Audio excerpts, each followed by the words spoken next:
Hello students, इस video में हम एक्सप्लेन करेंगे about hyper conjugation effect and its application.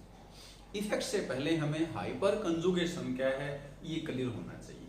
तो इसके लिए हमने एग्जांपल लिया है प्रोपीन। यहाँ हम देख रहे हैं ये एन सैचुरेट कार्बन है, इसके साथ जो कार्बन है जो अल्फा कार्बन कहलाता है उसके साथ 3 हाइड्रोजन है, यानी कि यहाँ 3 अल्फा हाइड्रोजन है।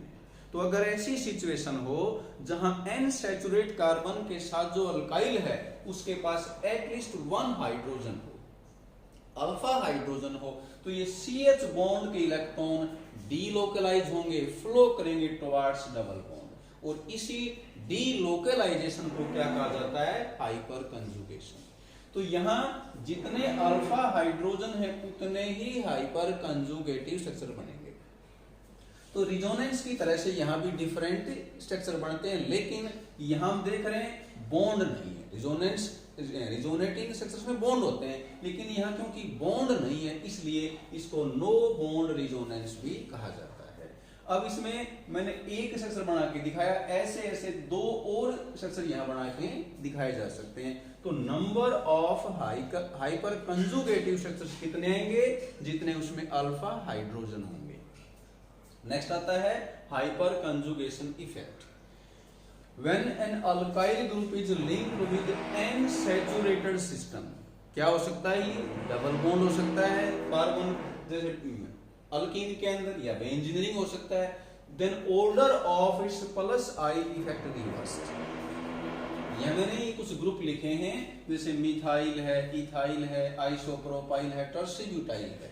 हमने प्लस आई इफेक्ट जब एक्सप्लेन किया था तो बताया था कि इसकी प्लस आई इफेक्ट मैक्सिमम है, लेकिन अब अगर हम इन अल्काइल ग्रुप को यहां अटैच करें एन सैचुरेट कार्बन के साथ तो देखेंगे यहां ये अल्फा कार्बन होगा और इसके साथ कोई हाइड्रोजन नहीं है, तो इलेक्ट्रॉन रिलीजिंग टेंडेंसी इसकी सबसे कम होगी। जबकि हम यहाँ CH3 अटैच कर रहे हैं तो इसमें 3 अल्फा हाइड्रोजन है।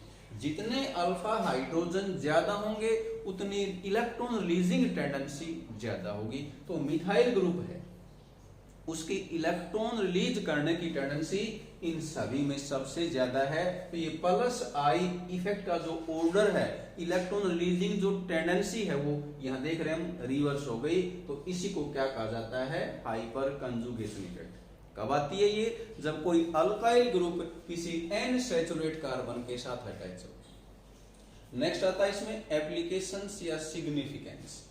फर्स्ट एप्लीकेशन है directive influence of alkyl group. यहां हमने एग्जांपल लिया है टोलुइन, बेंजीन के साथ CH3 अटैच है।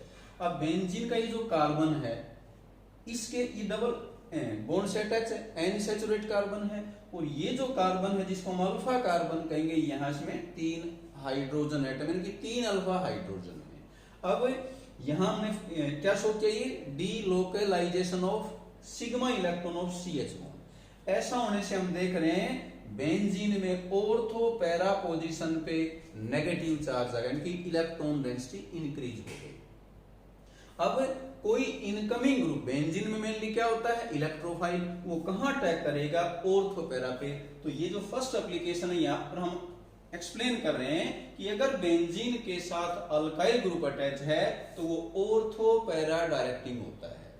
ऐसा क्यों है? क्योंकि CH3 है वो रिलीजिंग ग्रुप है। किस वजह से है? Due to hyper conjugation. और रिलीजिंग की वजह से negative charge means electron density excess में है। कहां? At ortho para. इसलिए जो इनकमिंग ग्रुप है, जैसे हमने रिएक्शन कैरी आउट की हैलोजिनेशन, तो यहां जो Cl पॉजिटिव बनेगा, इलेक्ट्रोफाइल बनेगा, वो बेंजीन में कहां अटैक करेगा? ऑर्थो पैरा पे। तो ये हाइपर कंजुगेशन के बेसिस पे हमने एक्सप्लेन किया कि जो अल्काइल ग्रुप हैं वो ऑर्थो पैरा डायरेक्टिंग होती है। एक बात और यहां से हम समझें, यहां हम देख रहे हैं कि जो CH पॉजिटिव है इसके बीच में कोई बॉन्ड नहीं है, लेकिन इसका मतलब ये नहीं है कि ये H पॉजिटिव फ्री है। ये क्योंकि जो इलेक्ट्रॉन से डीलोकलाइज हो सकते हैं इसलिए H पॉजिटिव है, ये इस इलेक्ट्रॉनिक पाई इलेक्ट्रॉन सिस्टम के साथ बाउंड है। हम सिंपली यूं भी कह सकते हैं कि यहां एक इलेक्ट्रोस्टैटिक फोर्स है, इसलिए H प्लस हो यहां पर फ्री नहीं है।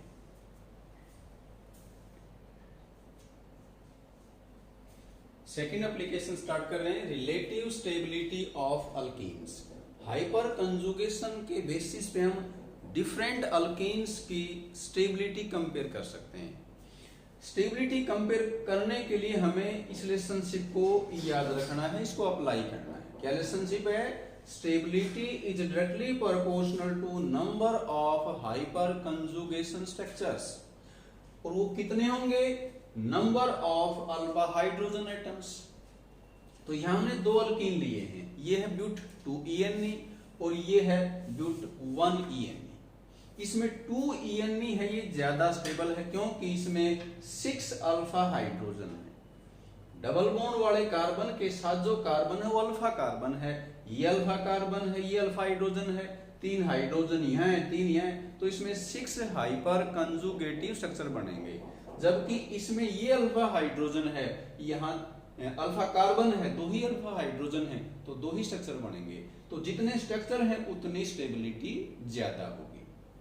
Next, stability of carbocations and free radical.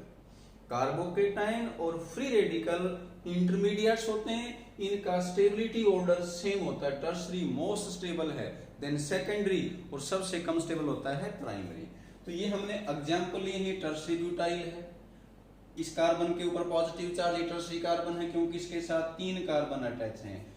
ये सेकेंडरी कार्बन है क्योंकि यहाँ 2 कार्बन अटैच है। ये प्राइमरी कार्बन है, ये भी प्राइमरी है जिसके साथ कोई कार्बन अटैच नहीं है। एक कार्बन अटैच है तो भी प्राइमरी होता है।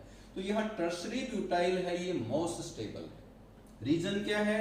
यहाँ देखें, ये जो कार्बन है ये अल्फा कार्बन है।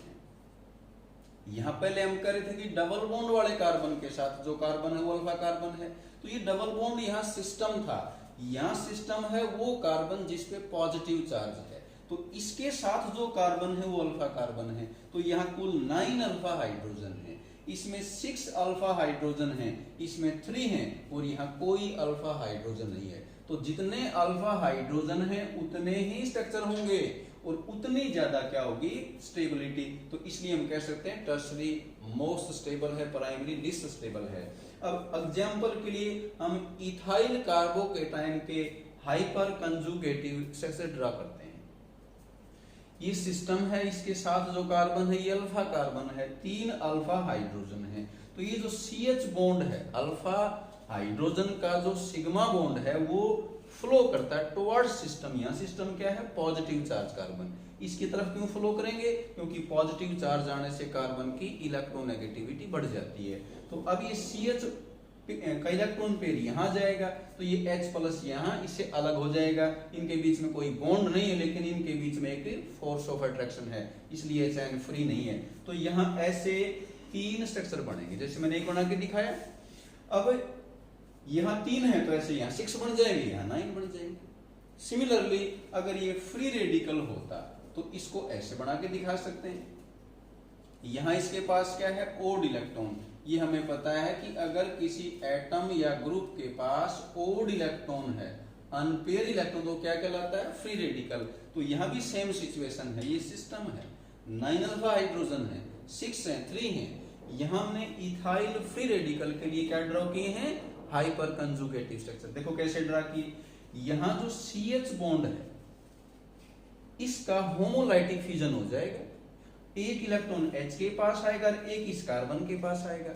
अब इन दोनों कार्बन के पास एक एक इलेक्ट्रॉन होंगे तो इनके बीच में डबल बॉन्ड बन जाएगा, जबकि एक इलेक्ट्रॉन H के पास फ्री बच जाएगा। तो ये इसका फर्स्ट हाइपर कंजुगेशन स्ट्रक्चर है। तो यहां भी ऐसे ऐसे हम 3 बना के दिखा सकते हैं। तो जैसे कार्बोकेटाइन है उसी तरह से फ्री रेडिकल है, दोनों के अंदर स्टेबिलिटी ऑर्डर सेम है, रीजन भी सेम है।